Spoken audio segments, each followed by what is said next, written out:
Sir, ಇವತ್ತು N D A ನಾಯಕರ ಸಂಸದರ ಸಭೆ ನಡೀತಾ ಇದೆ.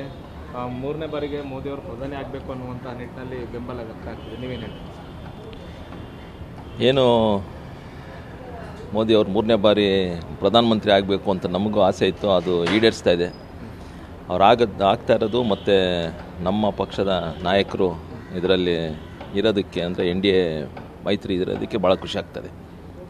JDSಗೆ ಎಷ್ಟು ಸಚಿವ ಸ್ಥಾನ ಬೇಕು ಅಂತ ನೀವು? ಅದು ಹಿರಿಯರಿಗೆ ಬಿಟ್ಟಿರೋದು, ಕುಮಾರಸ್ವಾಮಿ ಅವ್ರಿಗೆ ಮತ್ತು ಅಪ್ಪಾಜಿ ಅವ್ರಿಗೆ, ಕುಮಾರಣ್ಣನಿಗೆ ಮತ್ತು ಅಪ್ಪಾಜಿ ಅವ್ರಿಗೆ ಬಿಟ್ಟಿರೋದು. ನಮಗಂತೂ ಕುಮಾರಣ್ಣನ ಒಂದು ಕೇಂದ್ರ ಮಂತ್ರಿ ಮಾಡಬೇಕು ಅಂತ ಆಸೆ ಇದೆ. ಇಂಥದ್ದೇ ಖಾತೆ, ಕೃಷಿ ಖಾತೆ ಏನಾದರೂ ಅಂದರೆ ಕೃಷಿ ಆಸಕ್ತಿ ಇದೆ ಅನ್ನುವಂಥದ್ದನ್ನು ಕುಮಾರಸ್ವಾಮಿ ಅವರು ಹೇಳಿದರು. ನಿಮ್ಮ ನಾಯಕರಿಗೆ ಇಂಥ ಖಾತೆನೇ ಇದ್ರೆ ಚೆನ್ನಾಗಿರುತ್ತೆ ನಿಮಗೆ ಅನಿಸುತ್ತೆ? ನಾವು ಹೇಳೋದೇನೆಂದರೆ ಜನಕ್ಕೆ ಒಳ್ಳೇದಾಗಬೇಕು. ಯಾವುದೇ ಸಚಿವ ಸ್ಥಾನ ಕೊಡಲಿ, ಯಾವುದೇ ಖಾತೆ ಕೊಡಲಿ, ಜನಕ್ಕೆ ಒಳ್ಳೇದು ಮಾಡಬೇಕು ಅಂತ ಏನು ಕುಮಾರಣ್ಣ ಒಂದು ಆಸೆ ಇದೆಯೋ ಅದು ಈಡೇರ್ಸಕ್ಕೆ ಅವ್ರಿಗೆ ಶಕ್ತಿ ಕೊಡಲಿ ಅಂತ ಕೇಳ್ಕೊಳ್ತೀವಿ. ನಿಮ್ಮ ಉಬ್ಬಿದ ರಕ್ತನಾಳಗಳ ಸಮಸ್ಯೆಗೆ ಎವಿಸ್ ಆಸ್ಪತ್ರೆಯಲ್ಲಿ ಕೇವಲ 30 ನಿಮಿಷದ ಲೇಸರ್ ಚಿಕಿತ್ಸೆಯೊಂದಿಗೆ ಮುಕ್ತಿ ಹೊಂದಬಹುದು. ಹೆಚ್ಚಿನ ವಿವರಗಳಿಗಾಗಿ ಸಂಪರ್ಕಿಸಿ 8088837300. ಸರ್, ಇವತ್ತು ಎನ್ ಡಿ ಎ ನಾಯಕರ ಸಂಸದರ ಸಭೆ ನಡೀತಾ ಇದೆ. ಮೂರನೇ ಬಾರಿಗೆ ಮೋದಿಯವರು ಪ್ರಧಾನಿ ಆಗಬೇಕು ಅನ್ನುವಂಥ ನಿಟ್ಟಿನಲ್ಲಿ ಬೆಂಬಲ ವ್ಯಕ್ತ ಆಗ್ತಿದೆ. ನೀವೇನು ಹೇಳ್ತೀರಿ?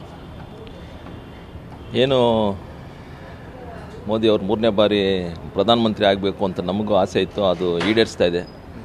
ಅವ್ರು ಆಗ್ತಾ ಇರೋದು ಮತ್ತು ನಮ್ಮ ಪಕ್ಷದ ನಾಯಕರು ಇದರಲ್ಲಿ ಇರೋದಕ್ಕೆ, ಅಂದರೆ ಎನ್ ಡಿ ಎ ಮೈತ್ರಿ ಇರೋದಕ್ಕೆ ಭಾಳ ಖುಷಿ ಆಗ್ತದೆ. JDSಗೆ ಎಷ್ಟು ಸಚಿವ ಸ್ಥಾನ ಬೇಕು ಅಂತ ನೀವು? ಅದು ಹಿರಿಯರಿಗೆ ಬಿಟ್ಟಿರೋದು, ಕುಮಾರಸ್ವಾಮಿ ಅವ್ರಿಗೆ ಮತ್ತು ಅಪ್ಪಾಜಿ ಅವ್ರಿಗೆ, ಕುಮಾರಣ್ಣನಿಗೆ ಮತ್ತು ಅಪ್ಪಾಜಿ ಅವ್ರಿಗೆ ಬಿಟ್ಟಿರೋದು. ನಮಗಂತೂ ಕುಮಾರಣ್ಣನ ಒಂದು ಕೇಂದ್ರ ಮಂತ್ರಿ ಮಾಡಬೇಕು ಅಂತ ಆಸೆ ಇದೆ. ಇಂಥದ್ದೇ ಖಾತೆ, ಕೃಷಿ ಖಾತೆ ಏನಾದರೂ ಅಂದರೆ ಕೃಷಿ ಆಸಕ್ತಿ ಇದೆ ಅನ್ನುವಂಥದ್ದನ್ನು ಕುಮಾರಸ್ವಾಮಿ ಅವರು ಹೇಳಿದರು. ನಿಮ್ಮ ನಾಯಕರಿಗೆ ಇಂಥ ಖಾತೆನೇ ಇದ್ರೆ ಚೆನ್ನಾಗಿರುತ್ತೆ ನಿಮಗೆ ಅನಿಸುತ್ತೆ? ನಾವು ಹೇಳೋದೇನೆಂದರೆ ಜನಕ್ಕೆ ಒಳ್ಳೇದಾಗಬೇಕು. ಯಾವುದೇ ಸಚಿವ ಸ್ಥಾನ ಕೊಡಲಿ, ಯಾವುದೇ ಖಾತೆ ಕೊಡಲಿ, ಜನಕ್ಕೆ ಒಳ್ಳೇದು ಮಾಡಬೇಕು ಅಂತ ಏನು ಕುಮಾರಣ್ಣ ಒಂದು ಆಸೆ ಇದೆಯೋ ಅದು ಈಡೇರ್ಸಕ್ಕೆ ಅವ್ರಿಗೆ ಶಕ್ತಿ ಕೊಡಲಿ ಅಂತ ಕೇಳ್ಕೊಳ್ತೀವಿ. ಸರಿ. ಓಕೆ.